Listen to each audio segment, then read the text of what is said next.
Views and opinions expressed do not necessarily represent those of Access Fort Wayne, or the Allen County Public Library, or any other supporting organization. If you're interested in producing a program, come talk to us here at Access Fort Wayne. We are a department of the Allen County Public Library. Call us at 421-1250. Beep bop beep doo biddy bee da ba bye da baby doo biddy bee da ba bye da baby doo biddy bee da ba bye dee bee da bee doo bee da bee da da.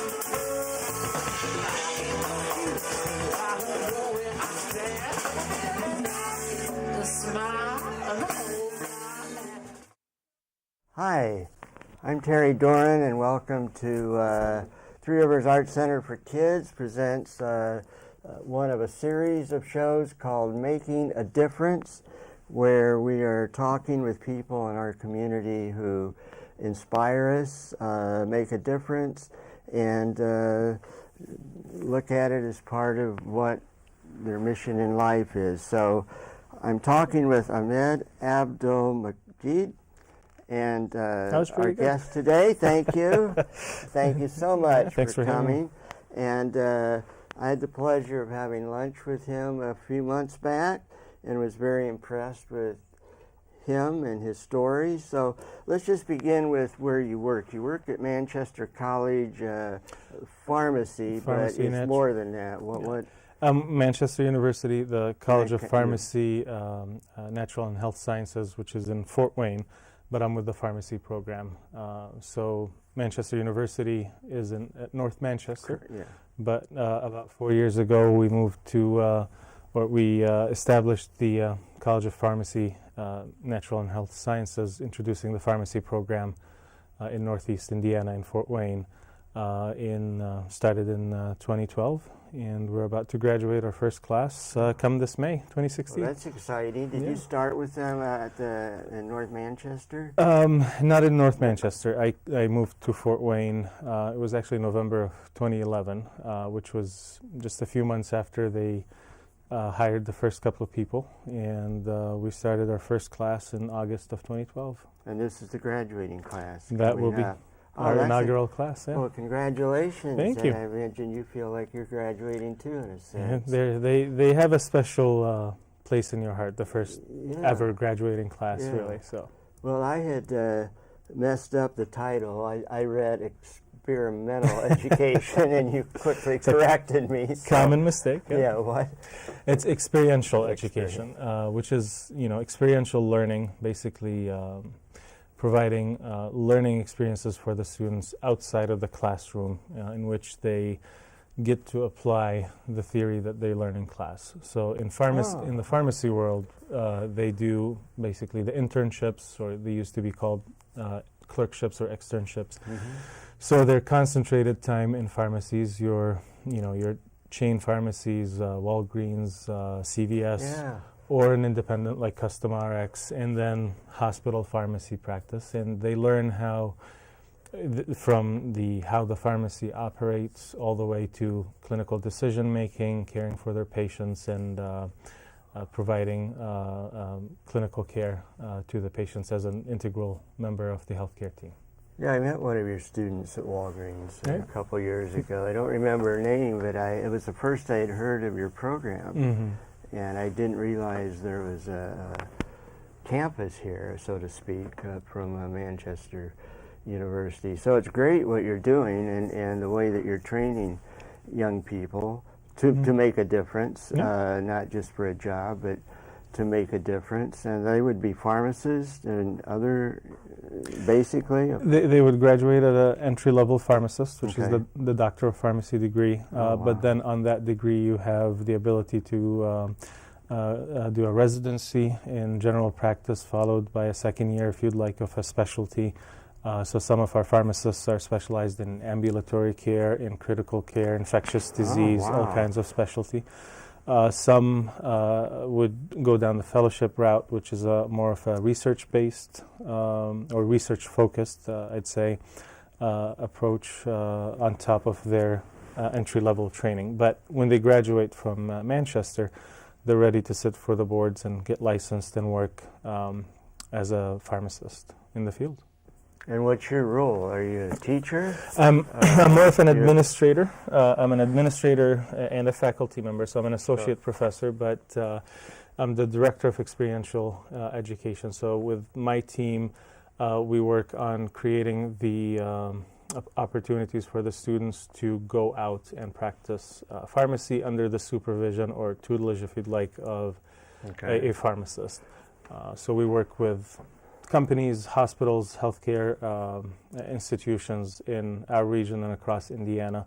So I set up those agreements with my team. We set up the curriculum around that. We work with our faculty to establish the expectations for the students. And so you do both, some administrative, some... I don't teach as much. But some teaching. But some teaching, mainly around cultural competence, professionalism. I have a passion for the medically underserved and vulnerable patients, so I teach an elective in that and a couple of lectures here and there, but mainly administrative duties. Well, that's exactly how I picture you, as a passion for people that need extra help. And how did you had quite a journey to get here? Could you tell us a little bit about how you ended up in Fort Wayne and as the administrator, director of this exciting program, new program, really? So you've had the chance to kind of mold it into the direction that you want it to go. That's really good. I had the privilege of being at the ground level with our teammates, faculty, and administrators that had a vision for a unique program that fills the need of for pharmacy within our region here. And I'm happy to say that we think we have a strong program and strong graduates that are going to be out in the field pretty soon. Yeah. A lot of people are excited already. Like you said, they see our students out at rotations, and they have a lot of positive to say about their professionalism, their personality, their level of knowledge, which truly is reflective of Manchester University.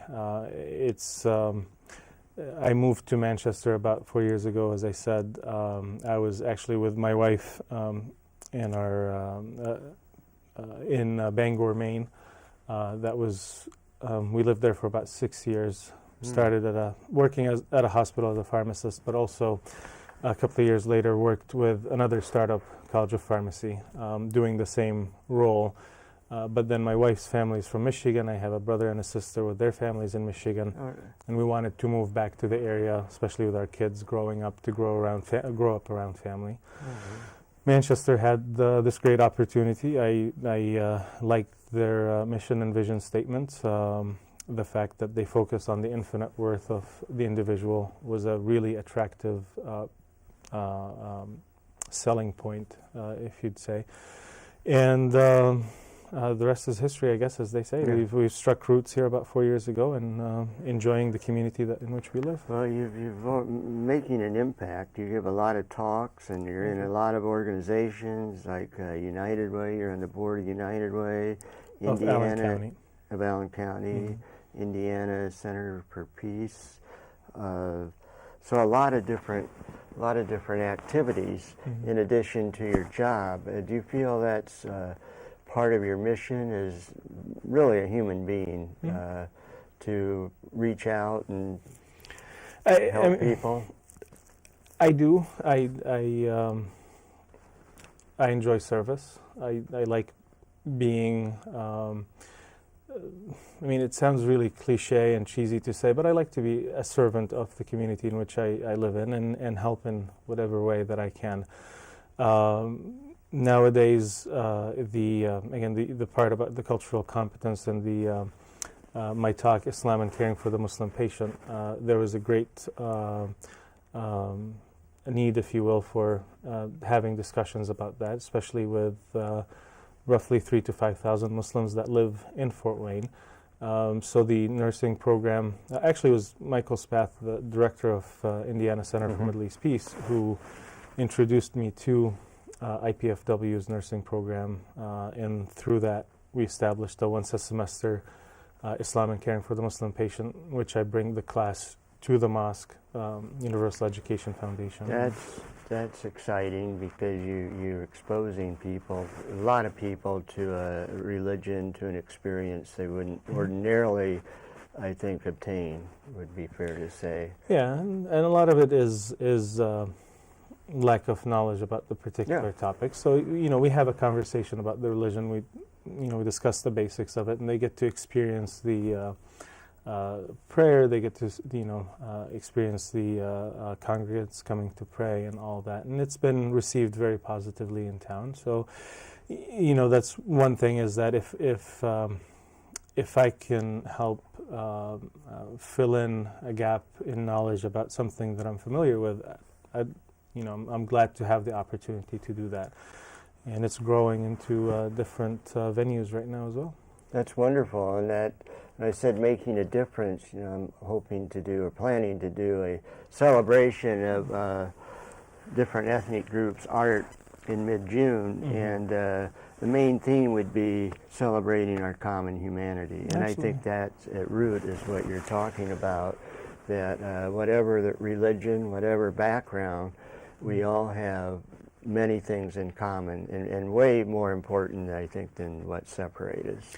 And that's exactly when we, when I do the talk, if it's about Islam in particular, I like to preface it with, I'm not here to tell you what Islam is not. I'm here to tell you what Islam is, and then see the commonality, especially within the Abrahamic faiths, Judaism and Christianity.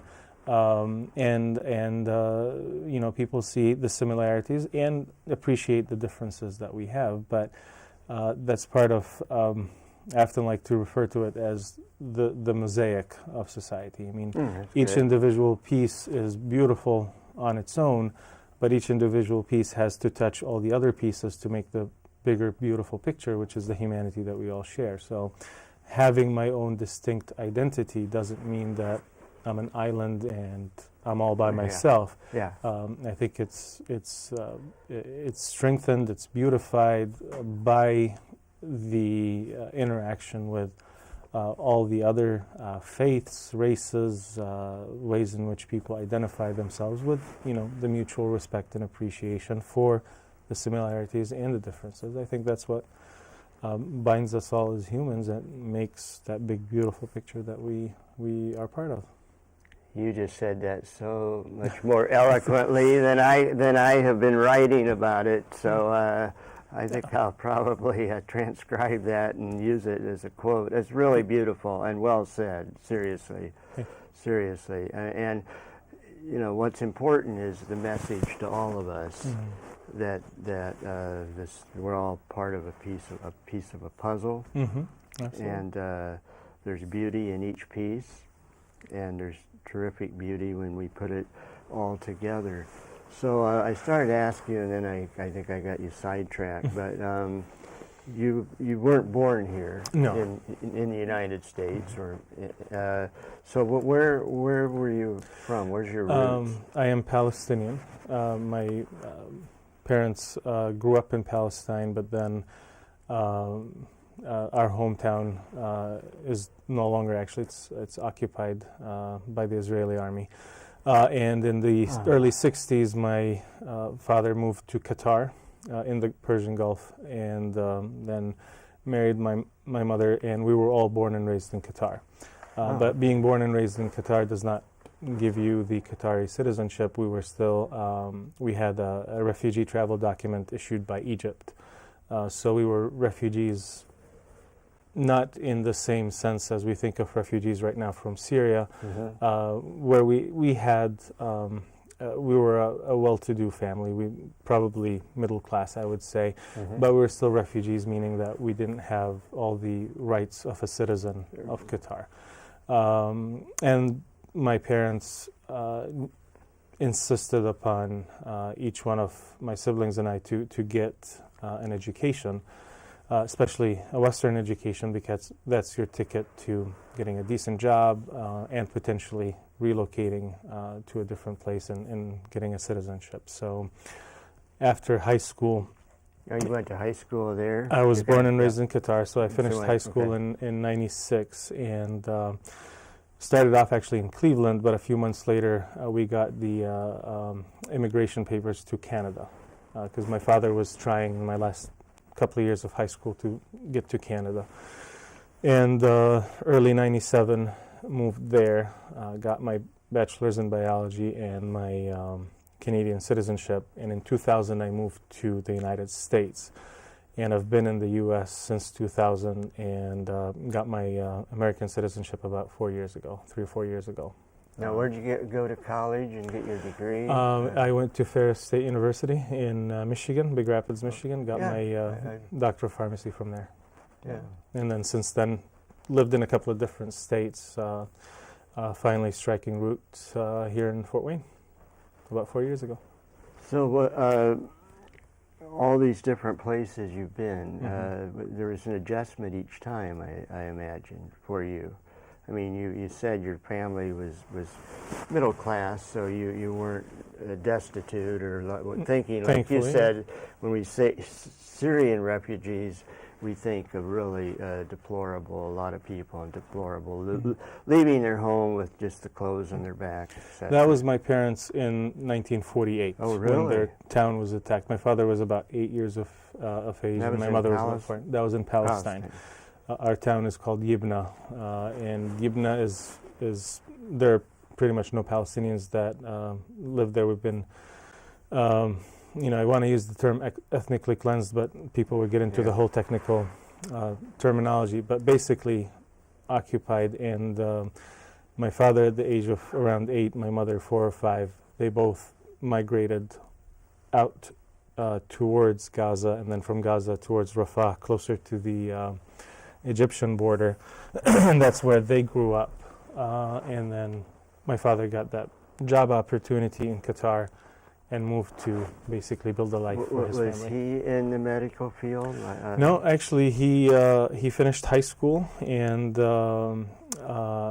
at the time, I don't think he had a lot of interest in college, but even college was still difficult. He wanted to work right off the bat and provide for himself and for his family later. But he saw the importance of education for Absolutely. his children. He absolutely understood that. All of That's us, all 5 of wonderful, us, have college degrees and educated, and he made sure that we didn't really have a choice in the matter. Had to go to college. Not that I would object to it, but so him and my mom. My mother was also a high school graduate, but was a teacher, and I believe a elementary school teacher for most of her life. I think she retired when I was probably 10 or 11. And they both worked hard, saved a lot of money, made sure that they can send all of us to get a degree. What did your dad do then? What kind of work did he was a salesperson at a automotive spare parts company. But he did some business on the side as well. He was quite the businessman. What's amazing is they came from the same city, the same background, but I assume they didn't know each other at the age of 8 and 5, and they met later? Or is that... Yeah, I'm actually not. I'm a little hazy on that part. That's okay. I don't know if they knew each other then or not, but they're from the same town. Yeah. But it's pretty amazing that they would end up together. Destiny works in funny ways. Destiny, I guess you'd say. Yes, indeed. So you've been in Fort Wayne or not in America since 2000. Yes. And here in Fort Wayne for 4 years. Yep. How do you see the difference from, say, back where you went to high school? Do you see a lot of difference, or you see a lot of similarities, or both?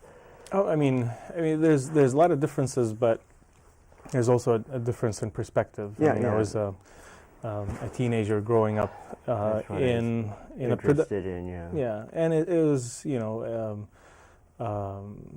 predominantly, or it's Arab country, predominantly Muslim country. So growing up there, I grew up among a very familiar culture, and then moving over to the Western world when I speak with my students, there's that sociology concept of culture shock, and went through the adjustment to life in Canada first, in the United States, and then life in college, and all the challenges that come from going to college, but at the same time exploring your own mind as a young man, and had my early on phase of questioning my faith and questioning why I am Muslim, and why do I practice and believe in what I believe in. But I think all of that served to strengthen my understanding of my faith and appreciation of my culture, and I grew up appreciating both worlds in which I've lived and both experiences in which I've had, and I see hopefully a good way to be able to connect. I asked worlds. because I've lived in the U.S. of A.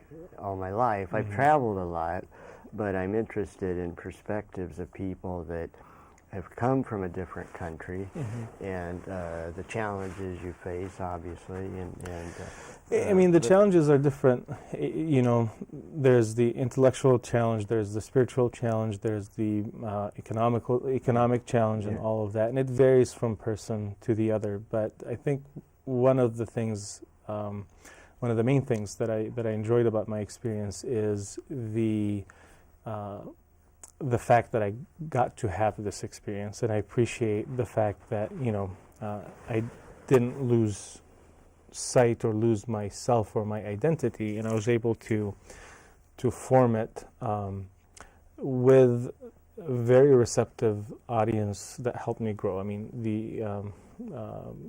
my friends that I've been on this leg of the journey with have been very instrumental in helping me grow, in helping me learn, and I find that to be a wonderful characteristic of a lot of the, if you want to say, the American people that I came across as an immigrant moving to this part of the world, and now I have my own American story. But but you found a lot of support. It sounds like. Yeah, I've been fortunate in academia tends to have people that are more open-minded, more challenging on the intellectual level, but at the same time, I didn't feel at any point that I was threatened or I was a threat or anything like that.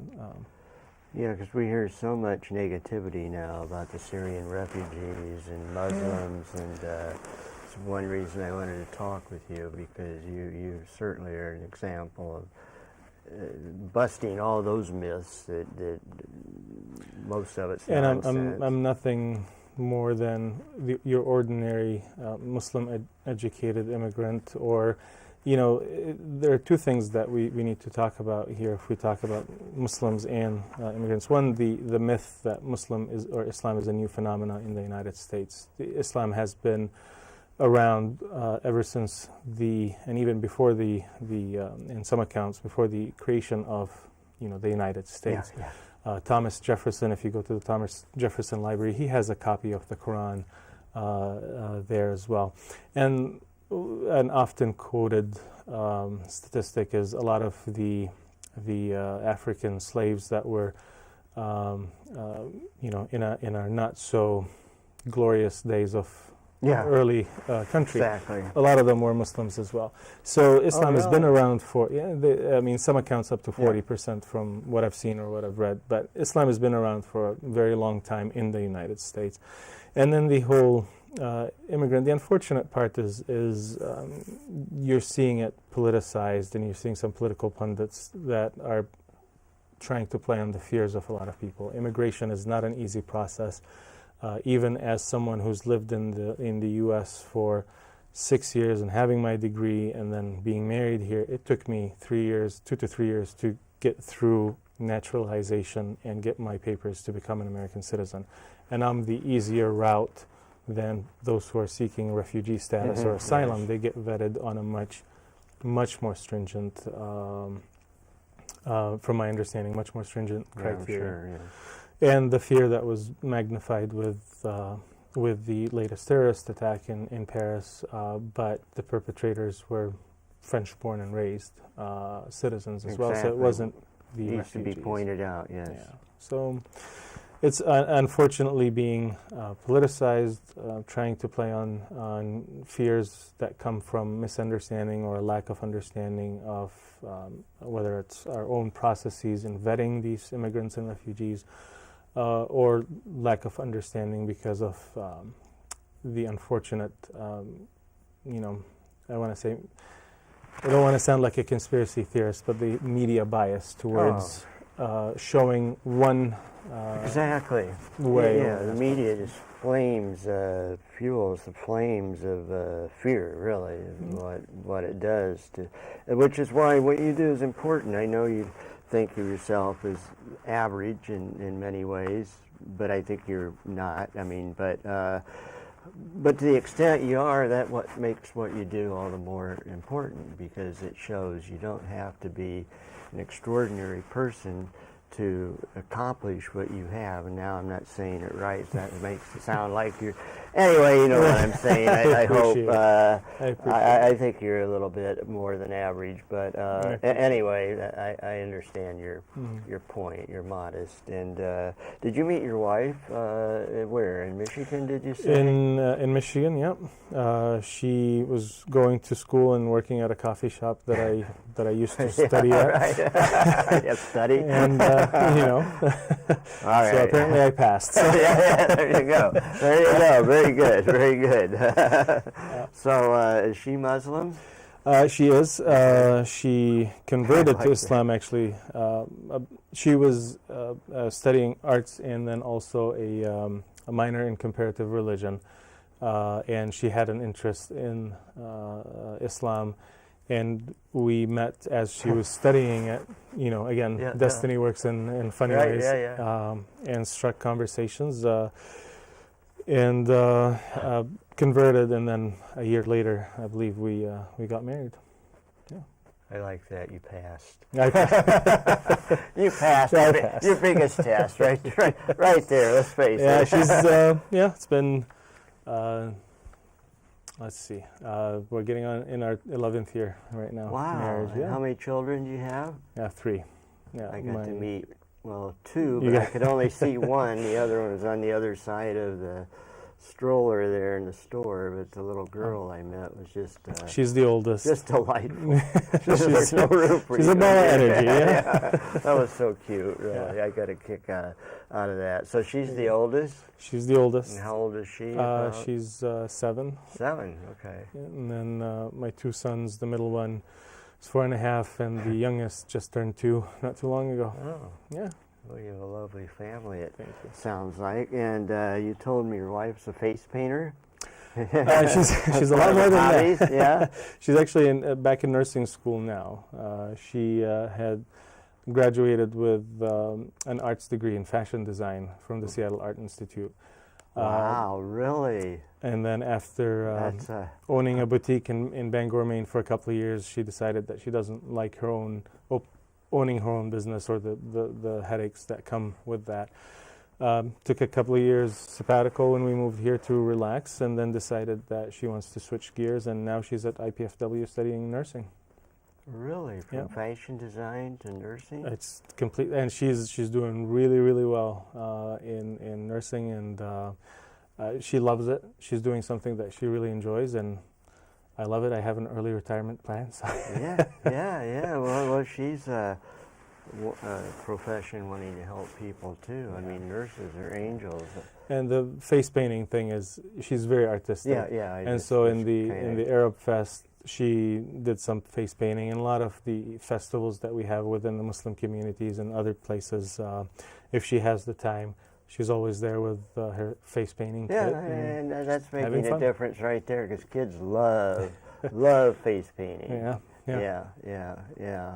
So so you were involved with Arab Fest from being on the board of the Indiana Middle East Center for Middle East Peace, and that's coming up. They're going to do it again this year. Hopefully in June, I believe. I'm June, not on yeah. I'm not on the planning committee, No, but it but would be in that- the summer. Yeah. But I think I read, I went to one of their programs, I think I read where it's coming up in June. Yeah. So well, that's great too, because Fort Wayne has a lot of festivals. We were But Arab really, Fest is like, I read that and I thought, wow, Yeah. this is great. We were very pleasantly surprised by the reception of the event, and I think we had about a couple of thousand people show up. Yeah. And that was just completely blew our and you were minds. expecting, what, maybe a couple A few hundred. hundreds. So, wow, what a nice surprise. Yeah. It's usually the other way around. You hope to get 1,000. And it you was get a couple of rainy days, Yeah. and people came out, and we had a lot of fun with it, and we hope that we can continue strongly with such a strong showing. So. Well, thank you. Fort Wayne is all the better for having you here, I think, no doubt about it. Is there anything you'd like to say? We have about a minute left. A lot of times I get asked about Fort Wayne, and I really want to emphasize that it's a great city. From the interfaith activities that we get to do, to the parks that we have, the family-friendly atmosphere that we have. It is a gem in the Midwest, and I really, as a family, we've enjoyed it, made a lot of good friends here, and we think that this is, I'm pretty certain that this is it. We struck our roots here. Yeah, we want Well, I our hope children so. to grow up here. So yeah, it's been one of the best moves that we've done as a family to move to this area. So Well, I'm sure glad you did. Thank you so much for I appreciate taking time out of your schedule to talk with me. Been talking with Ahmed, making a difference, celebrating our common humanity. Thank you. thank you. Beep, bop, beep,